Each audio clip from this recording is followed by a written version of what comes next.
Paano ba mag-open ng license sa Dubai mainland? Yan yung laging tanong sa akin ng karamihan para magkaroon ng katulad ng cleaning services or technical services or iba't ibang klasing negosyo. Tatandaan ninyo na may dalawang way to open it.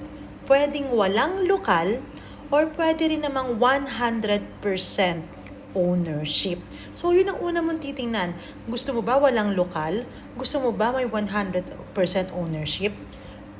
Pero, tatandaan nyo, depende pa rin kung ano yung activity na gagawin ninyo. Kung i-approve, kung may local sponsor kayo or wala.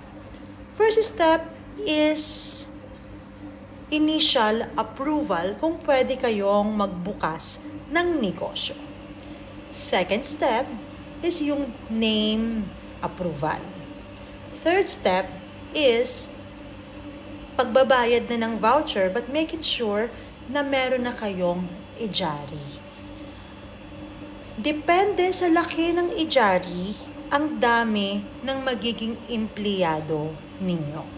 So for more informations on how to open a license in the mainland at kung gusto nyo talaga ng expert at maipapaliwanag sa inyo ang lahat, pati ang costing, dito ka na sa Yes Pinoy Pro.